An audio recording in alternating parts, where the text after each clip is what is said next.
then I can only say that the danger has never been more clear, and its presence has never been more imminent. It requires a change in outlook, a change in tactics, a change in missions by the government, by the people, by every businessman or labor leader, and by every newspaper.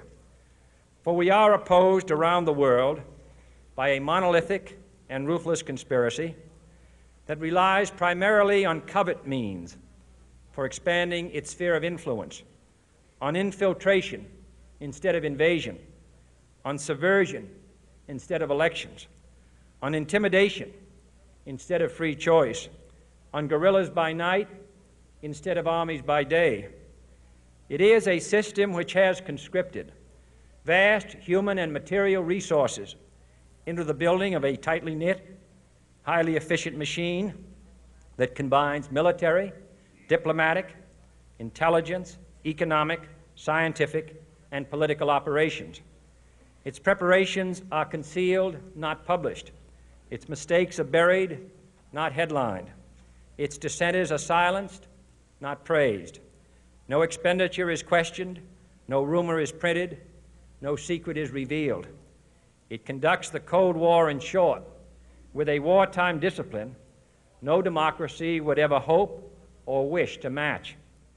Nevertheless, it is the unprecedented nature of this challenge that also gives rise to your second obligation, an obligation which I share, and that is our obligation to inform and alert the American people, to make certain that they possess all the facts that they need and understand them as well, the perils, the prospects, the purposes of our program, and the choices that we face.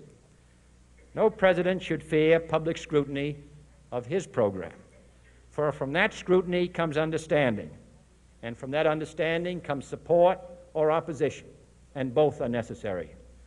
I am not asking your newspapers to support an administration, but I am asking your help in the tremendous task of informing and alerting the American people. For I have complete confidence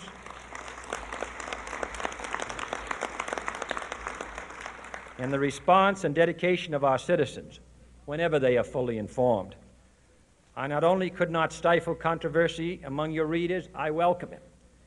This administration intends to be candid about its errors. For as a wise man once said, an error doesn't become a mistake until you refuse to correct it. We intend to accept full responsibility for our errors, and we expect you to point them out when we miss them. Without debate, without criticism, no administration and no country can succeed, and no republic can survive. That is why the Athenian lawmaker Solon decreed it a crime for any citizen to shrink from controversy. And that is why our press was protected by the First Amendment, the only business in America specifically protected by the Constitution, not primarily to amuse and entertain, not to emphasize the trivial and the sentimental, not to simply give the public what it wants, but to inform, to arouse, to reflect, to state our dangers and our opportunities, to indicate our crises and our choices, to lead, mold, educate, and sometimes even anger public opinion. This means greater coverage and analysis of international news, for it is no longer far away and foreign, but close at hand and local. It means greater attention to improved understanding of the news, as well as improved transmission. And it means, finally, that government at all levels must meet its obligation to provide you with the fullest possible information outside the narrowest limits of national security, and we intend to do it. It was early in the 17th century that Francis Bacon remarked on three recent inventions already transforming the world: the compass, gunpowder, and the printing press. Now the links between the nations, first forged by the compass, have made us all citizens of the world, the hopes and threats of one becoming the hopes and threats of us all. In that one world's effort to live together, the evolution of gunpowder to its ultimate limit has warned mankind of the terrible consequences of failure. And so it is to the printing press, to the recorder of man's deeds, the keeper of his conscience, the courier of his news, that we look for strength and assistance, confident that with your help, man will be what he was born to be, free and independent.